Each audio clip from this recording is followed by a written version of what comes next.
Bienvenue à tous pour cette nouvelle vidéo. Avant de commencer, je voudrais vous dire quelques mots. Les voici: Nigo, Gradouble, Bizarre, Pinson. Je vous remercie. Sorciers, sorcières, étudiants en magie, bonsoir. J'imagine que vous avez reconnu ma célèbre citation d'Albus Dumbledore dans le premier tome d'Harry Potter. Et il est fort probable que vous connaissez Dumbledore pour son goût prononcé pour le sorbet au citron, les modèles de tricot, sa découverte sur les 12 propriétés du sang de dragon ou encore sa cicatrice qui forme une carte parfaite du métro de Londres. Il n'en sera peut-être pas de même avec ce que je vais vous raconter. Voici quelques détails intéressants sur le directeur de Poudlard qui vous ont peut-être échappé. Ah, J.K. Rowling et ses jeux de mots. Il faut savoir que Dumbledore est un mot du XVIIIe siècle signifiant bourdon. Et l'auteur n'a pas choisi ce nom au hasard, puisqu'elle a affirmé qu'elle aimait imaginer Albus errant autour du château, fredonnant comme une abeille. Adorable, n'est-ce pas? En parlant de J.K. Rowling, elle a également révélé sur Twitter qu'Albus Dumbledore était son personnage préféré de la série, avec Harry Potter, bien entendu.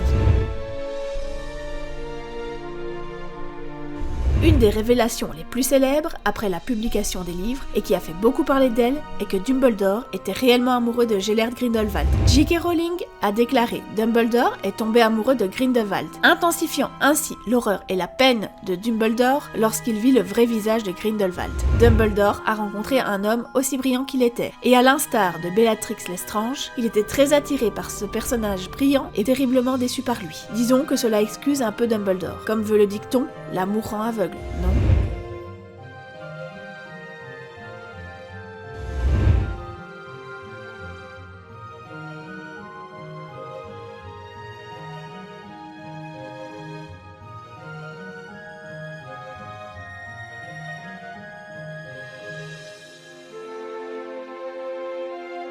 C'est une fois dans son lit que cette curieuse révélation fit réfléchir Harry, qui se dit que l'information donnée par Dumbledore n'était peut-être pas totalement véridique, mais qu'après tout, c'était peut-être une question un peu trop personnelle. Soyons clairs, Dumbledore n'a pas vraiment vu des chaussettes dans le miroir de Riséd. Vous vous en doutiez, n'est-ce pas? Ce n'est que plus tard, après avoir découvert que Dumbledore était dévasté par la mort accidentelle de sa sœur, lors d'une bagarre entre Grindelwald et son frère Aberforth, qu'il devint clair que le désir le plus profond de Dumbledore impliquait sa famille. J.K. Rowling le confirma en révélant que lorsque Dumbledore se regardait dans le miroir, il voyait sa famille heureuse et au complet. Aberforth et lui s'étaient réconciliés, et sa sœur Ariana, son père Perceval et sa mère Kendra étaient encore en vie. Malgré nos désirs les plus profonds, la réalité est parfois bien cruelle. Je vous mets en contexte. Nous sommes dans le 3e tome, en pleine festivité lors du dîner de Noël dans la grande salle à Poudlard. Et voilà que le professeur Trelawney se met à paniquer terriblement. Elle pensait que si elle rejoignait la table, cela signifierait qu'il y aurait 13 personnes assises et que la première personne à se lever serait la première à mourir. Ce qu'elle ne réalisait pas, c'est qu'il y avait déjà 13 sorcières et sorciers attablés, si vous incluez Peter Pettigrew dans la poche de Ron. Tragiquement, c'est Dumbledore qui se lèvera le premier pour saluer Trelawney, faisant de lui le premier des 13 à se lever de la table. Bien sûr, cela pourrait être une coïncidence, ou alors un coup du destin de la part de J.K. Rowling. Il est évident que dans sa jeunesse, le directeur de Poudlard était obsédé par l'idée des reliques. On peut d'ailleurs le remarquer dans le dernier tome avec les lettres de Dumbledore envoyées à Grindelwald.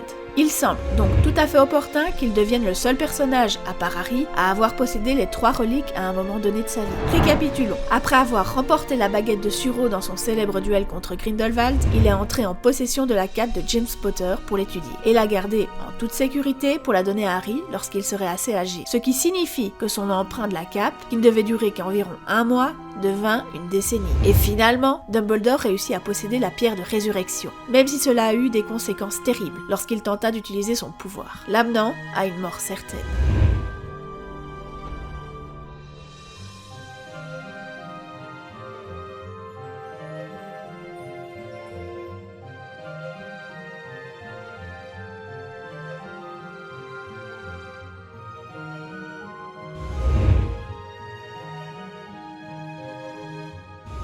Énormément de théories existent sur Dumbledore, et J.K. Rowling a même une préférée. Elle fait référence à la théorie sur les frères Peverell, qui selon la légende, avaient reçu chacun un artefact pour avoir berné la mort. La théorie repose sur le fait que Voldemort représente le frère aîné, celui qui a été assassiné après avoir recherché le pouvoir.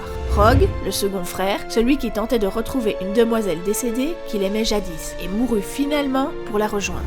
Et Harry, le plus jeune des frères, celui qui salua la mort comme un vieil ami. Si nous partons du constat que Dumbledore était celui qui attendait Harry, après que l'Horcrux de ce dernier ait été détruit, il est évident que Dumbledore serait alors la mort dans ce récit, ce qui plut fortement à l'auteur. Il est certain qu'on reconnaît chez le directeur de Poudlard des pépites de sagesse dans ses discours. Mais parfois, ses paroles étaient un peu plus difficiles à comprendre aux premiers abords. Attendez, quoi? Dumbledore, invisible, mais comment? Pour moi, deux possibilités. Soit Dumbledore est encore plus incroyable que je ne pensais et peut littéralement, tel un petit Déméguise, se rendre invisible, soit il maîtrise à la perfection l'art subtil de se cacher, ce qui entre nous n'est pas improbable, vu qu'il connaît l'école par cœur. C'est d'ailleurs lui qui révèle l'existence de la salle sur demande à Harry, mais ça, on en parlera dans une autre vidéo. Et cela pourrait également expliquer comment Dumbledore semble savoir tout ce qui se passe à Poudlard. Ou alors, j'ai une autre idée. Il se déguise en élève et peut se fondre dans la foule, mais ça me paraît compliqué quand même.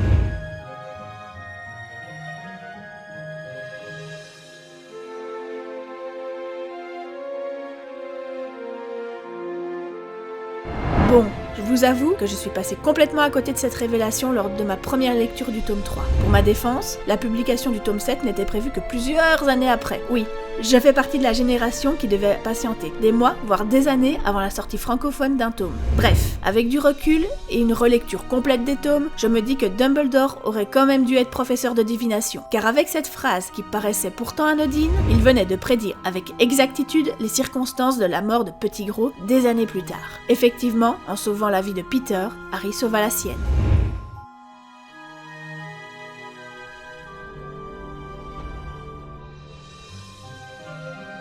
Je vous avoue qu'à l'heure actuelle, je ne comprends toujours pas où il voulait en venir. Peut-être une bien jolie preuve de son excentricité, ou une tactique astucieuse pour mettre à l'aise les premières années qui venaient d'être réparties, ou encore un pari avec le professeur Flitwick, ou simplement une expérience pour voir les réactions de chacun. Si vous avez une idée, n'hésitez pas à me le dire dans les commentaires, je suis preneuse. C'est la fin de cet épisode dédié à Dumbledore. J'espère qu'il vous aura plu. J'ai encore beaucoup de choses à dire à son sujet, mais je garde ça pour plus tard. Si un sujet vous intéresse en particulier, n'hésitez pas à me le partager. Je vous rappelle qu'un sorcier dans sa communauté est un sorcier heureux. C'est pour cela que je vous invite à faire partie de mon coven, en vous abonnant et en me suivant sur les réseaux sociaux. Et également à faire fuir les détraqueurs en lâchant votre expecto patro like. Je vous en suis éternellement reconnaissante. Sorciers, sorcières, étudiants en magie, au revoir.